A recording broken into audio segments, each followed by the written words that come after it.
come back. So let's enjoy ourselves and celebrate unity and community. Hello, I'm in Nottingham's Old Market Square today. I'm going to find out, or hopefully find out a little bit more about the Green Hustle. So Laurie, you're involved in this Green Hustle. I believe right. It's the first time it's been in the Market Square. That's correct, yeah. So last year we had it not last year, sorry, 2 years ago. Obviously because of COVID we had it on Sandra Market. Okay. So this is the first time we've had it over 2 days on the Old Market Square in the middle of town, yeah. You're going to probably attract more people in the square, maybe? I think that's already happened, you know. We were running all day yesterday from 11 till 6 on the Saturday, and I think there was quite a nice moment where one of our team was on stage and sort of said, "Who's here for Green Hustle?" And lots of people went, "Yeah!" And then he went, "Who's here?"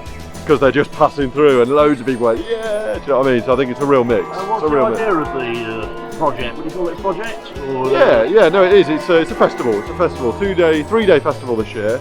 So on Friday we had a day called World of Work Day, so that was an encouragement to businesses to kind of pop down and talk about, listen to people, learn about how their businesses can do things a little bit more sustainably. And that's kind of the general theme for the whole festival. So it's been the way it's been structured, the festival this year, it's been split into 8 different themes. So just a few off the top of my head, you've got sport and movement, you've got nature and wildlife, obviously, you've got economy and business, art and creativity, fashion and lifestyle, things like that. And essentially, we're using those 8 themes to invite people down to the square and to the fringe events. And all of those people are sort of doing what they would normally do, but with the overall theme of sort of a greener lifestyle, living more sustainably, being more eco-friendly in mind. You mentioned businesses earlier. Yeah. How are you actually going to appeal to the Joe public there? Yeah, so I guess that's kind of what this festival's all about. It's extending an arm to Joe public who may or may not be interested in sort of taking that extra step in a friendly, welcoming way. So we're not being like, yo, you know, vegan this, you know, green this, green that. There is a lot of that on show, but it's more of it's an invite and an encouragement sort of come and get involved. You can be into green issues, of course, without being vegan. Exactly, yeah. So I had quite a nice interaction with a chap yesterday who sort of said, "Oh, what's all this about?" And I went over to him and he said, I just sort of explained what the festival was about, and then he said, I said, "Oh, feel free to pop down later." And he was like, "No, I do my bit already, I've got this scooter." So fair play. He was right, he is doing his, every little helps, you know. Yeah, it's just creating a general awareness really, isn't it? Exactly. I believe is Nottingham hoping to go carbon neutral by 2028 or something. Yeah, that's right, yeah, so I'm led to believe, yeah. Yeah, I remember reading something about that at the Green Festival last September. Yeah, so the carbon neutral 28 guys are here. They've got a presence at the Climate Action Cafe, which is just the other side of the square from us now.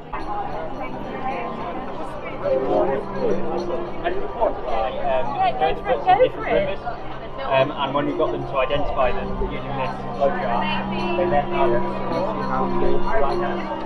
So Tereasa, geography store in the middle of the market square. What's all that about? Right, okay, so what we're doing is we're showing how different invertebrate communities can be used to show river health.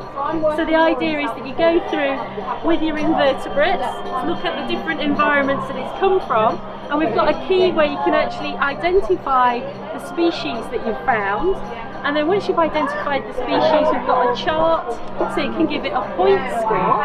And then once you've given it a point score, you can record that, and the total score will give you an assessment of the water quality.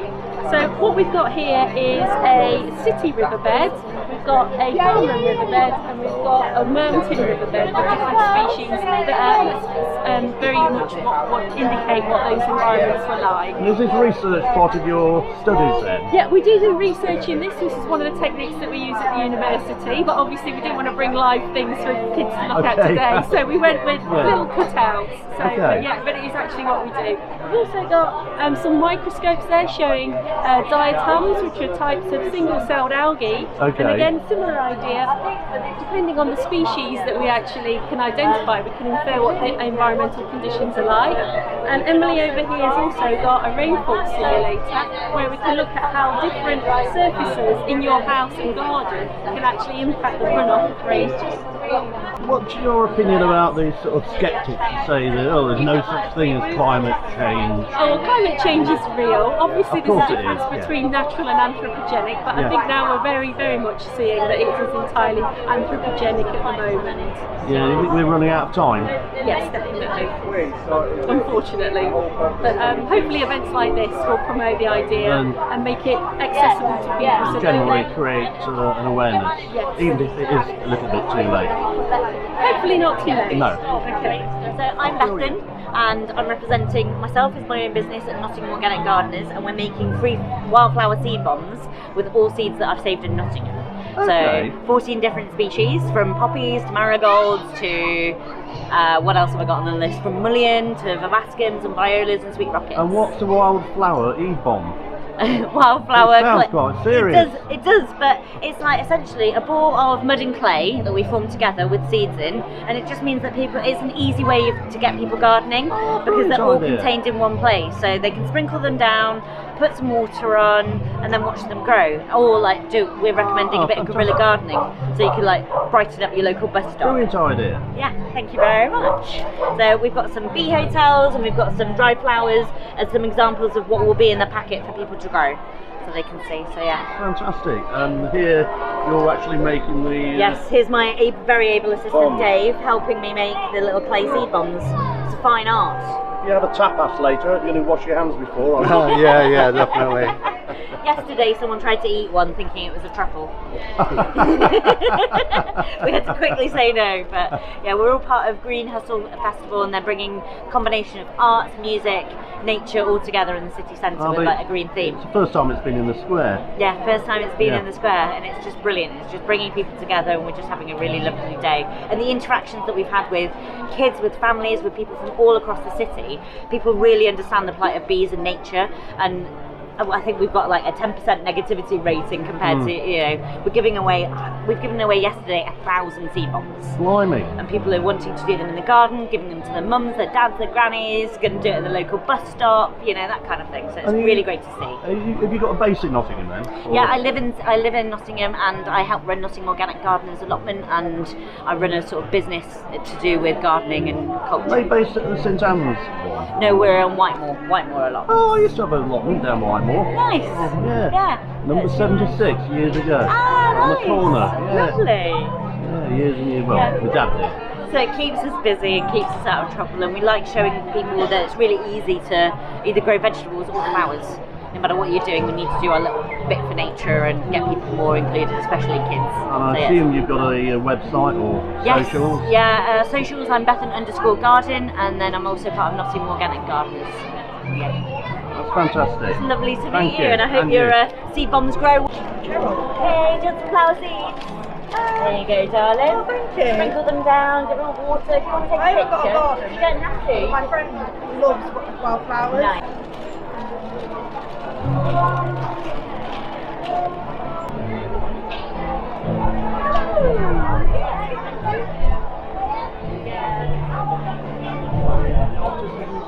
Artisan Bakery or Sourdough Bakery. Yeah, so Where tied you up in based? knots. Tied up in knots is the name. Yeah, based at home Okay. in Sherwood, Nottingham. Oh, I grew up in Sherwood. Oh, really? Yeah. Yeah, Sherwood sort of based at Pens. Okay, yeah. Yeah, so I presume you've got an online presence A too. little bit, yeah. Mainly on Instagram. I've been popping up at local markets, so farmers markets, street markets, that kind of thing. And what's the idea of you being here today? Well, we come to Green Hustle. We're coming to mill some wheat so that people kind of get an idea of where it comes from. There's a little sheep there. But yeah, I'm selling pretzels, pasta, flour. Yeah, and it's all local. It's all kind of And how long have you been established? probably nearly 3 years coming up to. And this is like a full-time... Yeah. So I was in graphic design previously. Okay. jacked that in, started a bakery in my house, did a little crowdfunder, stuck an oven under my stairs, and yeah, just went from there. I mean, there's sort of small eco-friendly businesses. It's a big thing now, isn't it? Yeah, you see a lot of sort of crafty. It's difficult, you know, to be ecologically minded and you know to run a business at the same time. It's tough, but you know it's totally doable. More people should get on board. So I can go in here. So this is our YQ population. So really diverse in the field, resistant to diseases. So you know, there's lots of variety planted in one field. So if a pest comes in, it won't wipe out the whole crop. And it's going to be a bit noisy. But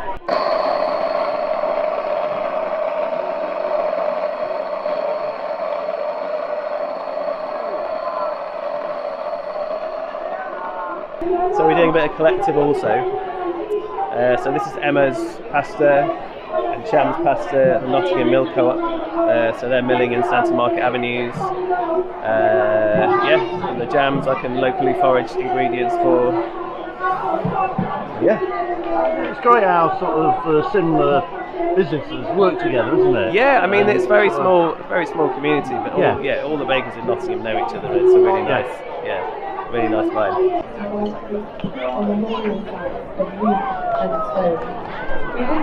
So the Piping Club works with young people with supporting them through like employment, mentorship. They do that with like through sports and education and loads of stuff like that. And so we are the Secret Garden Project, which is a community garden that runs underneath Piping Club, and that's just a local space that the community can come together, and we focus on nature, well-being and sustainability. So we have our own little secret garden that people come along to. We plant a load of stuff and all skill levels are welcome. None of us are particular experts, but we just give it a good go, and we have a good time, and we do like nature art sessions as well. Of course, you can't tell me where it is because it's secret, isn't it? It's secret, yes. But if you look up Heathfield Community Centre, you might find it around there. I know Heathfield, yes. Yeah, so we're just in the back garden of there, so it's very much a secret place, but it's a lovely, lovely little spot for people to come to. And how long's that retreat been going? Well, Piping Club was established in 2014, so they've been around quite a while, but the garden project came along in about 2021 in January time. So we've run it a couple of years now, and we just kind of expand as time goes on. We started with a very derelict garden space, and now it's got planters and pergolas and sheds and polytunnels. Like, it's just full. We're so thankful to the community that kind of came along and helped us out and supported us really in every way that they could, and like donations of toys and all those sorts of stuff like that. And what do you do with your crops? They're shared amongst the community? Yeah, so they're free for all, so people come along and harvest them whenever they want. They go back to the community, and then we get seed donations from different places, and then we plant again and harvest them again. So yeah, they're free, so any of the community come along and pick them when they're ready. We have a mixture of like herbs, vegetables, flowers and fruits, so there's loads to choose from.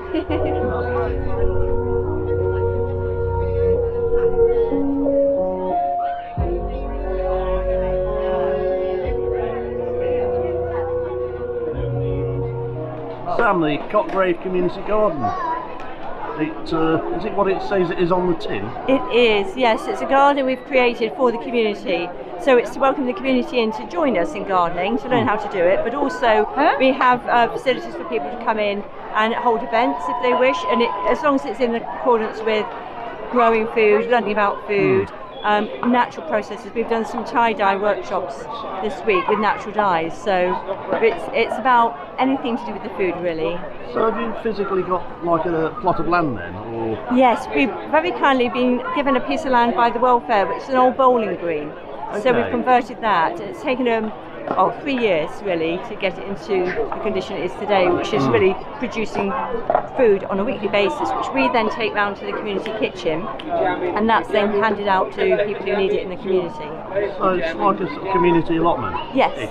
Sort of, although it's the whole place is there for the volunteers to garden. Right. And we do have a project leader who helps, and a head gardener kind of thing, who really sort of lead us in what needs planting when. And give sort of advice. Yes. So yeah, it's going really well. Yeah. something so small as an hour can arrive on my doorstep. As it happens, each of us memorial sites. The question is a smoke cloud carried by the wind. The answer both there and not there, like a note in a vodka bottle, like a cat in a box. And there is a cathedral of us, singing, sore, frustrated, head first to the heart of it. Thank you, you're all so lovely. We're going to share that poem on socials later on if you'd like to have a read of it. EBW, initial poet, here she comes. I'm going to do a tiny little set change, and instead I would like you to put your hands together to welcome to the stage Dream 17, everybody! The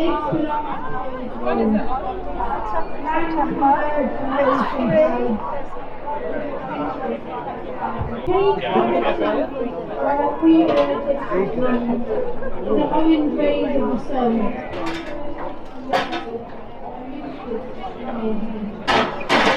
And that's how the burning sun. Hello. Just want a couple of cans of drinks.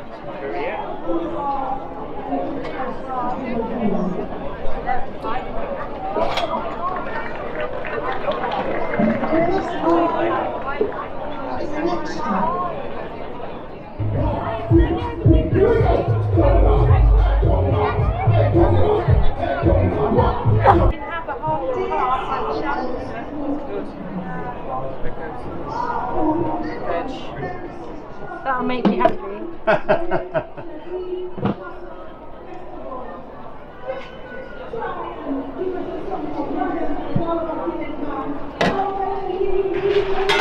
you want salad? Yes, please.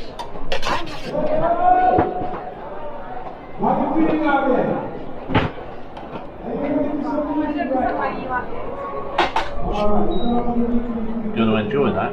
Do you like mint and coriander? Yeah, that's fine, yeah. Go with the flow. Let's go.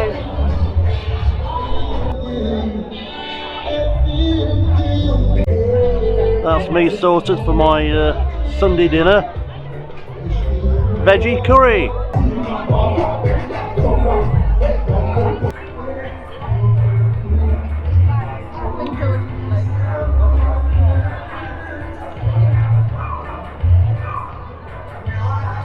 Got a mixture of the two Thai curries here. One's made with peanuts, and the other one seems to be stuffed with peppers.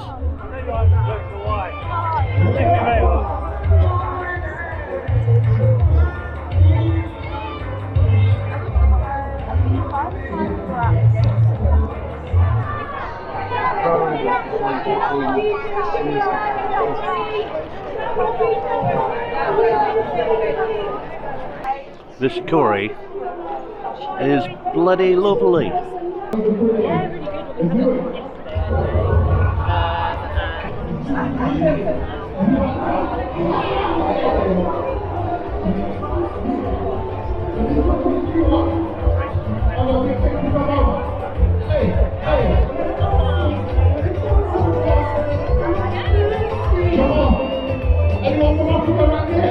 That curry was lovely, almost enough to make me become a vegan or a vegetarian. To be honest, I don't really eat much meat, but I must say that was really, really tasty.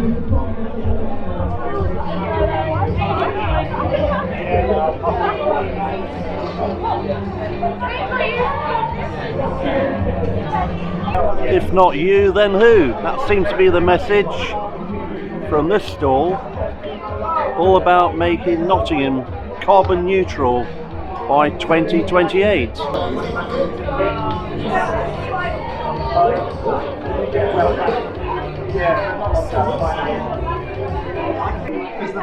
The first week's the confidence, which is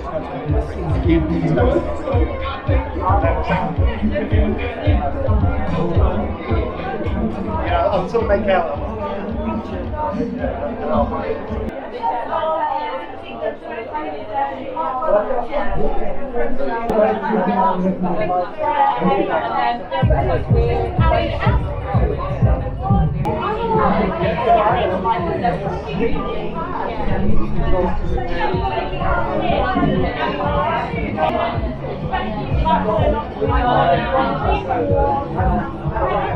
Tracy, hello. why are you here today? I'm here with Windmill Community Gardens, which are named for a windmill that's not there anymore. Okay, like So a we're lot just of windmills. Absolutely, we're just off Aspley Lane at the end of Ascot Road on the windmill allotment site.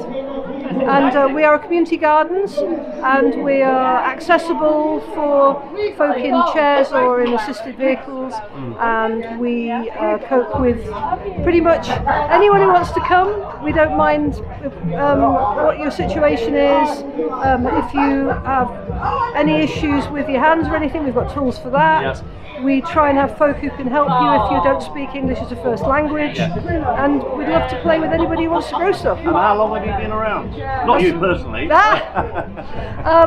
Well, in its current form, it's been going since about 2012, but we are officially independent for about 7 years. So it's now community run, whereas before it was run by Groundwork, what was Greater Nottingham. Okay, and where do you get your funding from? That's a very good question. At the moment it's from the postcode lottery, and shortly it's going to be from Boots. Okay. Yeah. So a lot of sort of local connection. Well, at the moment, yes, we're Boots is going to be a great fit, I think, and they've come out and done work parties for us already, and that's been lovely. And have you got any current biggish projects on the show? We're just starting a thing called Live at Lunch, which is every fortnight. There's one happening this coming Thursday, and you come, you help make your dinner, and you have a seated yoga session, so it doesn't have to be scary, but you can make it as hard or as difficult as you want. Yeah. And it's just a lovely thing. So we have 2 sessions of that, so you can go for one of those, help make your lunch, come and have your lunch with us, do a bit of gardening if you feel like it. And you must have a website and socials. We've got Facebook. Okay. So the Facebook page, you just have to look for our logo, because Windmill Community Gardens is a slightly... I'll put that on the screen now. Yes, slightly well known name. Lots of people have one. There's one in Bournemouth that occasionally gets our stuff by accident. Okay. And then the other thing that's happening is on the 22nd of July, we're having our Art in the Garden event. And we would love to see anybody who likes to do art, who wants to exhibit. It can be from children's artwork to professional artwork. And that date again? 22nd of July. That's going to be from 11 till 4, I think. You mentioned Bournemouth. I'm assuming there's a lot of similar organisations to you. Is there any sort of umbrella? For us there is. Nottingham Growing Network. Looks after all of these. Yeah, Nottingham Growing Network looks after the local ones. Yeah. So Nottingham Growing Network, you'll find a map of all of the gardens in one of the marquees over there. If you're looking for national, they're now called Social Farms and Gardens. Look after all of us, and they're great. Okay, and that's there's a link below in the description. Fabulous.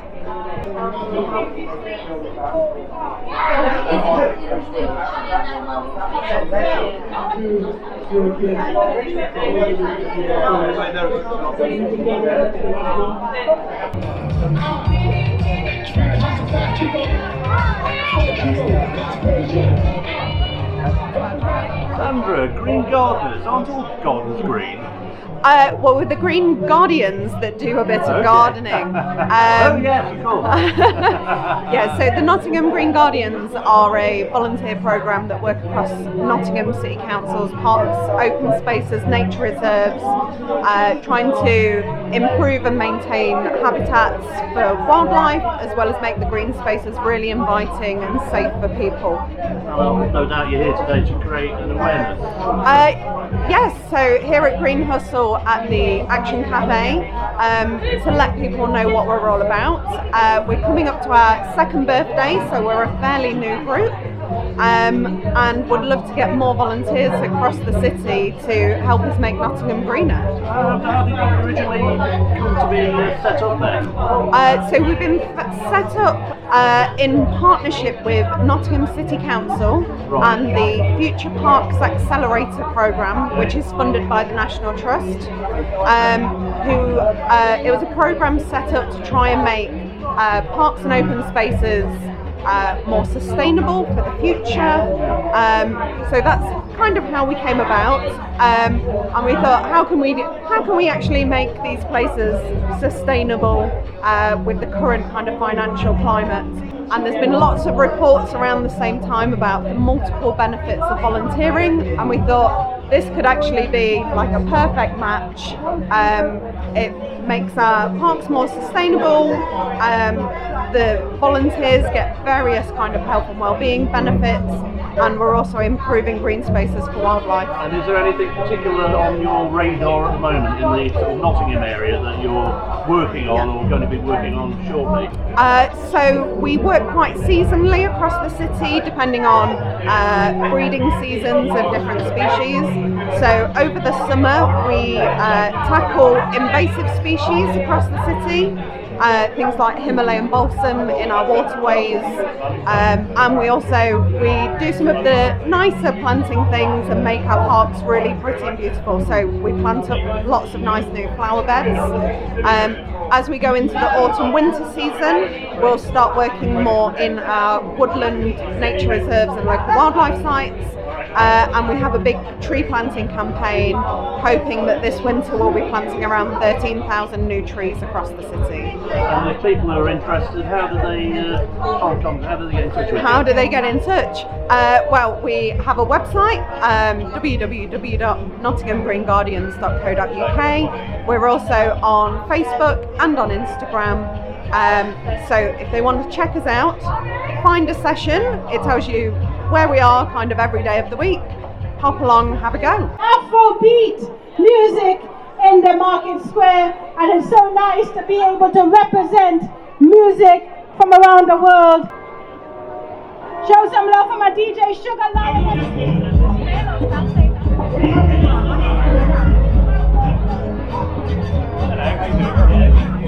Tell me some more, beautiful girl. I want to hear you sing it. Erin, the Nottinghamshire Wildlife Trust, you're here at the event in the Market Square? Yeah, we're keeping it wild, so we're a youth group and we manage a nature reserve in Woodthorpe. And how has it been going so far? Really well, it's been really busy. We've had a lot of people making seed bombs and taking wildflower seeds. It's been really good. I put one of those in my pocket earlier and it sort of melted. So I'm going to have to go get another one. And we got the weather for it as well. Definitely, yeah. Doing really well.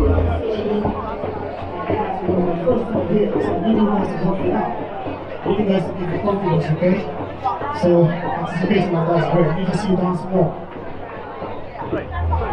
Craig, how long have you been doing this?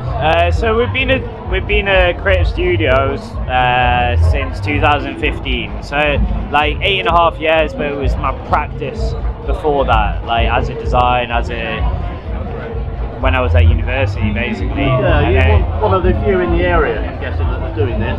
Yeah, so there's not that many people that span lots of different print processes. People tend to kind of like specialise, but I like to kind of dabble. I like to kind of draw inspiration from different processes, and that helps my design work. It makes my projects more interesting, things like that. And Liv, the process of screen printing using your dies. Yeah. Can you talk me through it? Okay, so pretty much this is the screen that we've got right here, and it's a mesh screen, so that allows the inks to pass through it when pressure is applied. And today we've made loads of really natural pigments, so we've got an oak gal one, we've got pennies in vinegar, we've got copper pipes in vinegar. The ink we're currently using is actually used from spices that you'd make for a tikka masala. Okay. So if you smell this, you'll be able to smell the curry. Yeah. And then all these pigments are added to like a printing base that makes it like really viscous to print with. Yeah. And then you just grab your squeegee, apply pressure over your design, and it like transfers the ink through, so it'll print onto whatever's underneath essentially. So that could be paper, textiles, wood, cardboard. We've also printed onto metal. Yep, you have to use solvent ink for that because water-based ink would just wash off. Whereas solvent ink, because of its pigment, it sort of adheres to the layer. So it's. Do you need to fix it then? You know, if you're doing like a shirt, t-shirt, or so yeah, with t-shirts, paper, do you need to use a fixed thing? So with paper, it's just air drying, and then with textiles, we either add something called a catalyst, which is a binding agent which binds the textile, the ink to the textile, or alternatively, you can get a massive heat press, and high temperatures will cure the ink onto the garment. So if you were doing this at home, you could get baking parchment and iron, and that would cure it. So there's different ways to do it. It sort of both have their pros and cons, and it sort of depends on what setup you've got and what materials you've got. But yeah, there's different ways to do How's it. the interest been with the public? Everyone's really into it, and screen printing is such a versatile thing. It's like anyone of all ages can have a go at it. Like we've had a lot of interest of children wanting to have a go, and you just give them a bit of a hand. And then curry. This one is curry. To make the paint. It's not just spraying. Yeah, it's a curry smell. Yeah. Yeah, so it's tikka masala. Yeah. So the process of getting a dry pigment is really similar to getting a dry spice. So that's why we use it, and it makes a really nice colour. Okay, take 3. Right, same again. Right, push really hard. Right. Moment of truth. Perfect. There you go. So you use it. Now I will do Thank you. Thank you. And then the adults want to have a go as well. So yeah, it's just really fun to see loads of different people sort of having a go and getting more hands-on with these traditional processes that aren't really used absolutely everywhere. Like the most common thing you'll see with screen printing is if you go to the shop and you buy like a graphic t-shirt, that is most likely to be screen printed. You can usually tell from like the finish of it. Like if it's really plasticky, that might be an iron-on transfer, where if it feels like it's more part of the material, that's probably screen printed. So yeah. Have you got any local events coming up? Not that I can think of, but we do a lot of in-studio workshops. So people can come along, get involved, print their own stuff, and just learn from start to finish about the process. Because a lot of places will just give you the screen, go print with it. Whereas we actually teach you the whole... More hands-on. Whole process, how you can make your screen, how you design for screen printing, how you mix your inks, what materials you need, and then also like the cleanup afterwards and how to store all your materials and your screens. Like it's very much giving people that knowledge to be able to take away and do it themselves if they want to, which I feel a lot of people, when they buy those like at-home kits, they don't necessarily get that, and also they don't get that like troubleshooting. Because things can go wrong, it's just, they're usually really easy to fix, it's just knowing how to fix it. Whereas if you're trying it on your own, it's like, it can be really daunting. So that's why I love doing the workshops. It really helps people sort of learn and enjoy the process at the same time. How do people find you if they're interested? So we have our Instagram, which is Dizzy Ink, or our website, which is dizzyink.com, and you can contact us about workshops, or if you've got any work that you want printing, and also we have our email, which is hello@dizzyink.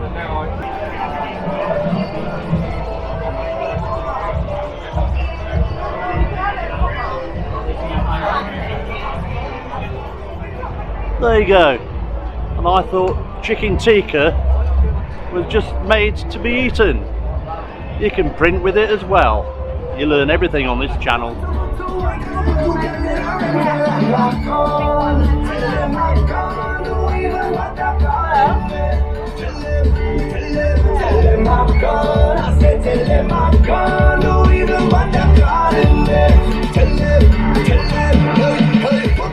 Hopefully you enjoyed my little wander around the Green Hustle 2023 in Nottingham's Old Market Square. Going home now to eat my screen print made of chicken tikka. Well, maybe not.